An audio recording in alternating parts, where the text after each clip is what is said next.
2ஆம் அதிகாரம். இப்படி இருக்க கர்த்தர் தயையுள்ளவர் என்பதை நீங்கள் ருசி பார்த்ததுண்டானால் சகல துர்குணத்தையும் சகலவித கபடத்தையும் வஞ்சகங்களையும் பொறாமைகளையும் சகலவித புறங்கூறுதலையும் ஒழித்துவிட்டு நீங்கள் வளரும்படி புதிதாய் பிறந்த குழந்தைகளைப் போல திருவசனமாகிய களங்கமில்லாத ஞானப்பாலின் மேல் வாஞ்சையாயிருங்கள்.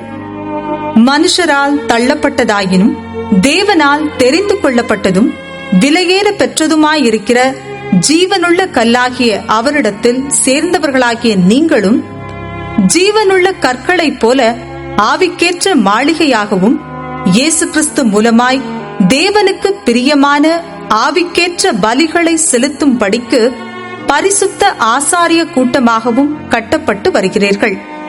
அந்த படியே இதோ தெரிந்து கொள்ளப்பட்டதும் விலையேற பெற்றதுமாயிருக்கிற மூலைக்கல்லை சீயோனில் வைக்கிறேன், அதின் மேல் விசுவாசமாயிருக்கிறவன் வெட்கப்படுவதில்லை என்று வேதத்திலே சொல்லி இருக்கிறது.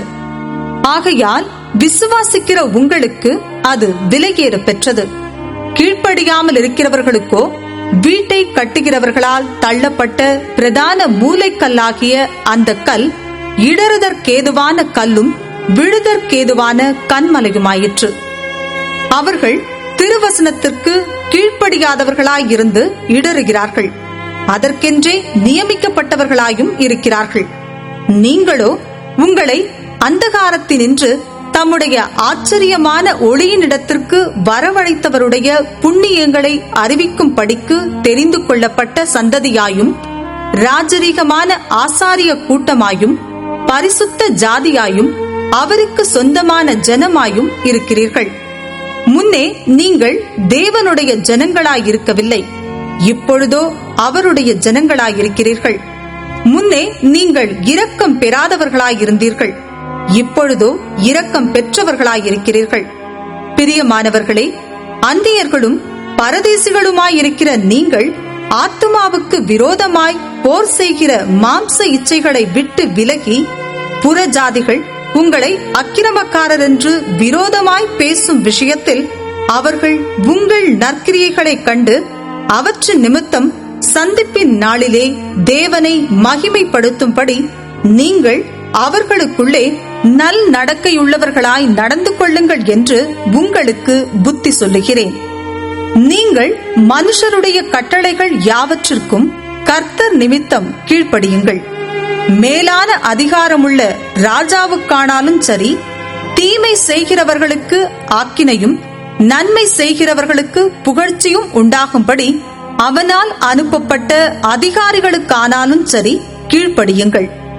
நீங்கள் நன்மை செய்கிறதினாலே புத்தியீன மனுஷருடைய அறியாமையை அடக்குவது தேவனுடைய சித்தமாயிருக்கிறது.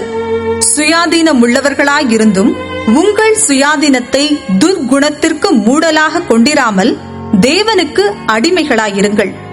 எல்லாரையும் கனம் பண்ணுங்கள், சகோதரரிடத்தில் அன்பு கூறுங்கள், தேவனுக்கு பயந்திருங்கள், ராஜாவை கனம் பண்ணுங்கள். வேலைக்காரரை அதிக பயத்துடனே உங்கள் எஜமான்களுக்கு கீழ்ப்படிந்திருங்கள். நல்லவர்களுக்கும் சாந்த குணமுள்ளவர்களுக்கும் மாத்திரம் அல்ல, முரட்டு குணமுள்ளவர்களுக்கும் கீழ்ப்படிந்திருங்கள். ஏனெனில் தேவன் மேல் பற்றுதலாயிருக்கிற மனசாட்சிய நிமித்தம் ஒருவன் அநியாயமாய் பாடுபட்டு உபத்திரவங்களை பொறுமையாய் சகித்தால் அதுவே பிரீதியாயிருக்கும். நீங்கள் குற்றம் செய்து அடிக்கப்படும் போது பொறுமையோடே சகித்தால் அதனால் என்ன கீர்த்தி உண்டு? நீங்கள் நன்மை செய்து பாடுபடும் போது பொறுமையோடே சகித்தால் அதுவே தேவனுக்கு முன்பாக பிரீதியாயிருக்கும். இதற்காக நீங்கள் அழைக்கப்பட்டும் இருக்கிறீர்கள். ஏனெனில் கிறிஸ்துவும் உங்களுக்காக பாடுபட்டு நீங்கள் தம்முடைய அடிச்சுவடுகளை தொடர்ந்து வரும்படி உங்களுக்கு மாதிரியை பின்வைத்து போனார். அவர் பாவம் செய்யவில்லை, அவருடைய வாயிலே வஞ்சனை காணப்படவும் இல்லை. அவர் வையப்படும் போது பதில் வையாமலும் பாடுபடும் போது பயமுறுத்தாமலும் நியாயமாய் தீர்ப்பு செய்கிறவருக்கு தம்மை ஒப்புவித்தார். நாம் பாவங்களுக்கு செத்து நீதிக்கு பிழைத்திருக்கும்படிக்கு அவர் தாமே தமது சரீரத்திலே நம்முடைய பாவங்களை சிலுவையின் மேல் சுமந்தார். அவருடைய தழும்புகளால் குணமானீர்கள். சிதறுண்ட ஆடுகளைப் போல் இருந்தீர்கள். இப்பொழுதோ உங்கள் ஆத்துமாக்களுக்கு மேய்ப்பரும் கண்காணியுமானவரிடத்தில் திருப்பப்பட்டிருக்கிறீர்கள்.